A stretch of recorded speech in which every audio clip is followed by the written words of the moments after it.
At sa pagkakataong ito, ang bibigay po natin magtatanong ay isang miyembro ng INC. Siya po ay narito upang ibigay ang kanyang katanungan, kapatid ni Enid, kapatid na Daniel. Ito na po siya. Kapatid, ako po si Beryl Aquino. Totoo po si Kristo po ay tao? Yun lang po may tatanong ko po. Mga kapatid na Virgilio, totoo ba na si Kristo'y tao? Malaking kasinungalingan niya ang kapatid. Meron ba naman tao na nandun na bago pa magkamundo? Ang tao kinuha sa alabok ng lupa, doon ginawa ang tao. 2:7 ng Henesis. At nilalang ng Panginoong Diyos ang tao sa alabok ng lupa at hiningahan ang kanyang mga butas ng ilong ng hininga ng buhay. At ang tao ay naging kaluluwang buhay. Saan ginawa ang tao? Sa alabok. Wala pang mundo, may Kristo na eh. 17:5-24, ulitin mo kapatid na Daniel.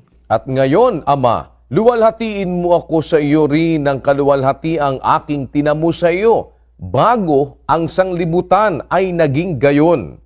Ama, yaong mga ibinigay mo sa akin ay ibig ko kung saan ako naroroon, sila naman ay dumuong kasama ko, upang makita nila ang kaluwalhatian ko na ibinigay mo sa akin, sapagkat ako'y iyong inibig bago natatag ang sanglibutan. Tinan mo, inibig mo ako bago natatag ang sanlibutan. Bakit? Ipinanganak siya ng Ama eh.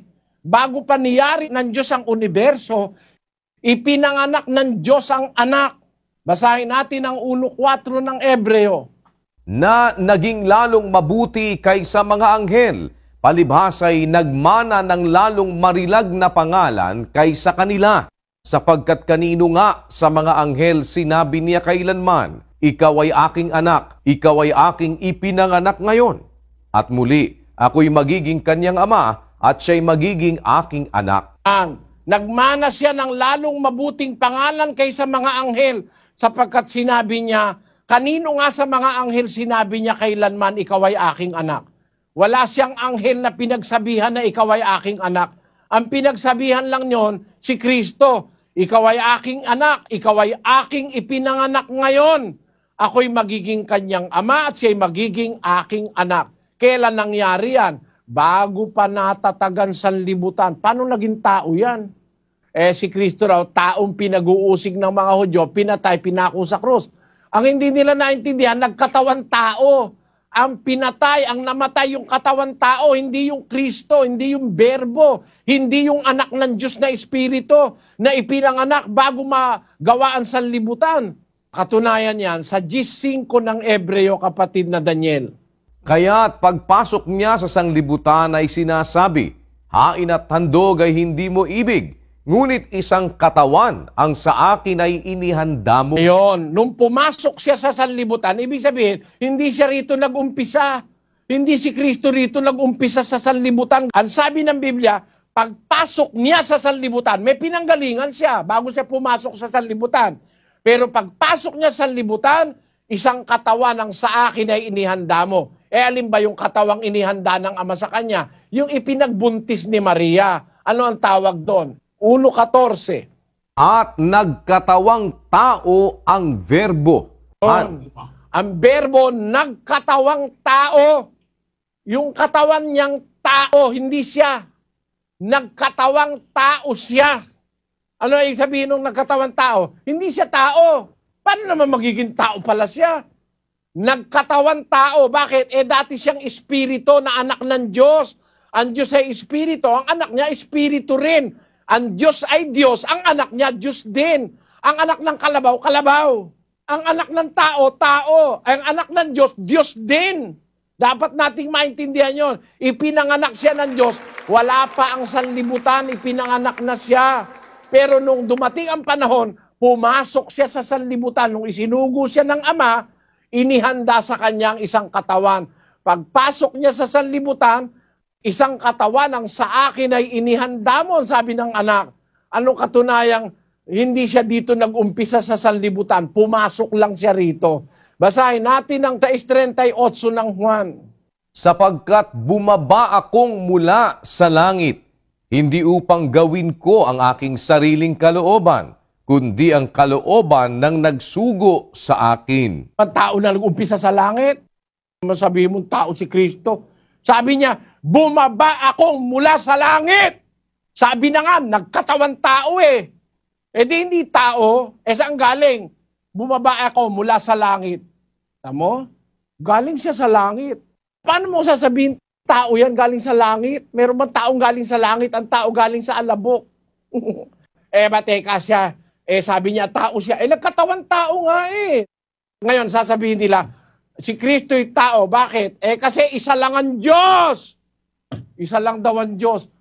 Paano mong nabilang ang Diyos? Paano mo nabilang? Tinan mo, ang bilang ng Biblia, iba sa bilang mo eh. Sa Gis 30 ng Juan. Ako at ang Ama ay iisa. Ang iisang Diyos, meron kasamang ama at anak. Pinupwera mo yung anak eh. Sabi ni Kristo, ako at ang Ama, iisa. Bakit? 1:18 ng Juan. Walang taong nakakita kailanman sa Diyos ang bugtong na anak na nasa sinapupunan ng Ama. Siya ang nagpakilala sa Kanya. Saan nag-umpisa yung anak? Nasa sinapupunan ng Ama. Nasa sinapupunan ng Ama yung anak. Mula sa sinapupunan ng Ama, ipinanganak ng Ama. Yung pastor sa Pampanga nakadiskusyon ko, ibig mo ba ikan sabihin, ang Diyos ay nanganganak? Sabi ko, tutol ka. Meron ba ikang lalaking nanganganak para makapanganak? Babae kailangan. Bakit yung araw nagbunga sa likod mo? Bungang araw. Tingnan mo, nagbunga yung araw, napakalayo. Yung Diyos pa na makapangyarihan sa lahat, hindi makapanganak. Tingnan ninyo maling paniniwala na pagka nanganganak ay kailangan babae. May lalaking nanganganak. Basahin natin si Luz ang pruweba. Ayan, the biology of seahorses, reproduction. The male seahorse, rather than the female, becomes pregnant. This unusual mode of reproduction is the most extreme form of male parental care yet discovered, although it arises from a general bias towards paternal care among fishes. Yun lang palang seahorse. Yung seahorse pala, yung kabayong dagat na tinatawag, ang nabubuntis, yung lalaki, siya nanganganak. Ang Diyos ay nanganganak. Makapangyarihan sa lahat yun, pwede mong hindi manganak yun. Basahin natin ang awit, 94:9. Siyang lumikha ng pakinig, hindi ba siya makakarinig? Siyang lumikha ng mata, hindi ba siya makakakita? Kita mo, siyang lumikha ng pakinig, di ba pwedeng makarinig siya? Tinan mo yung tao, nung maintindihan niya yung principle ng pag-hearing, nakagawa siya ng hearing aid eh. Nakagawa siya ng isang instrumentong nakakarinig. Yung tao, alin yon? Yung tape recorder. Naririnig nung tape recorder, itinetape niya yung sinasabi mo. Kung ang tao na nakakarinig, nakakagawa ng ibang bagay na nakakarinig. Kung ang tao na nakakakita, nakakagawa ng bagay na nakakakita. Nakakagawa ba? Nakakakita, camera eh. Nagawa ng tao, naintindihan niya kasi yung sense of sight eh. Alam niya yung principle of sight. Nakagawa ang tao ng camera, nakakakita. Kung ang tao nagagawa yung nakakakita siya, makagawa siya ng nakakakita, hindi ba magagawa ng Diyos yun? Siya nga ang gumawa ng pakinig, hindi ba siya makakarinig? Siyang gumawa ng mata, hindi ba siya makakakita? Siyang gumawa ng paa, hindi ba siya makakalakad? Siyang gumawa ng bahay bata, hindi ba siya makakapanganak? Di ba? Nakapanganak ba ang Diyos? Basahin natin uli ang Hebreo 1:4. Na naging lalong mabuti kaysa mga anghel, palibhasa'y nagmana ng lalong marilag na pangalan kaysa kanila. Sapagkat kanino nga sa mga anghel sinabi niya kailanman, ikaw ay aking anak, ikaw ay aking ipinanganak ngayon. Sino nanganak kay Kristo? Ang Ama. Saan galing? Sa sinapupunan ng Ama. Kung yung pinanggalingan ni Diyos, yung nanggaling, ano yun? Tao?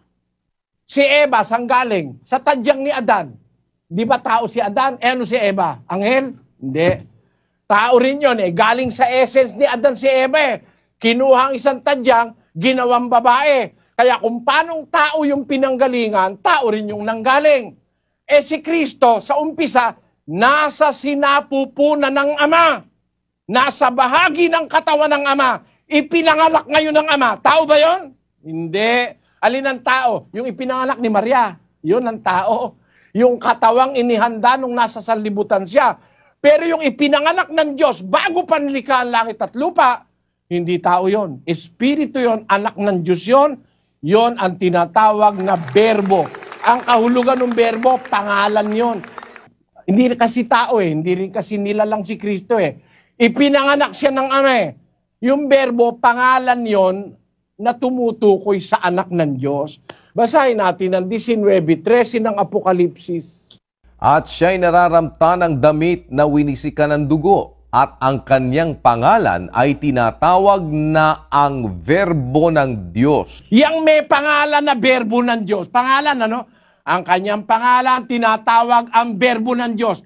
Sino yung may pangalan na yan na berbo ng Diyos? 1:1.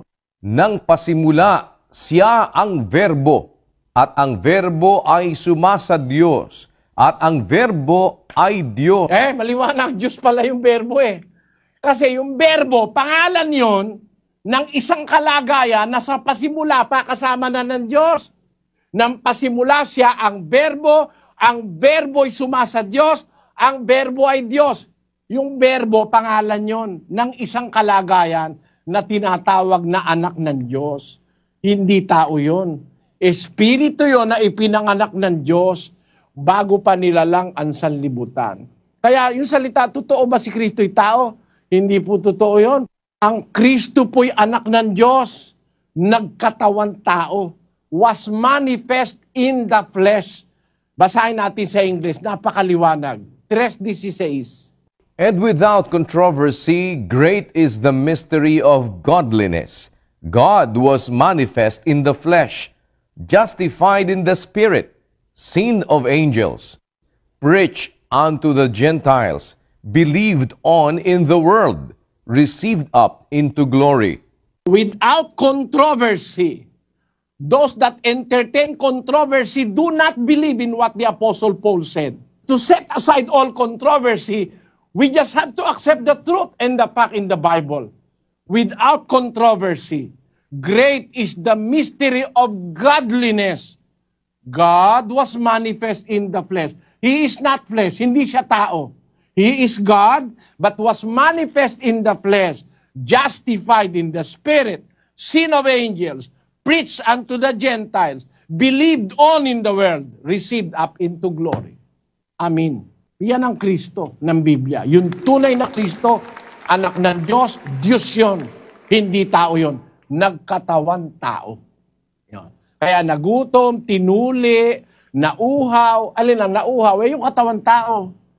Pero sa loob ng katawan, nananahan yung buong kapuspusan ng pagka-Diyos. Basahin natin ang 2:9 ng Kolosas. Sapagkat sa kanya'y nananahan ang buong kapuspusan ng pagka-Diyos sa kahayagan ayon sa laman. In the manifestation in the flesh, sa kahayagan sa laman o sa katawang tao, nananahan yung buong kapuspusan ng pagka-Diyos. Para sabihin mong tao yan, madilim ang utak mo. Yan ang sagot ko dun sa kapatid na Virgilio. Magandang gabi sa iyo, kapatid. Maraming salamat. Marami akong gustong sabihin, kaya lang wala akong panahon Salamat po sa iyo. Pagpalain ka naman ng Panginoon.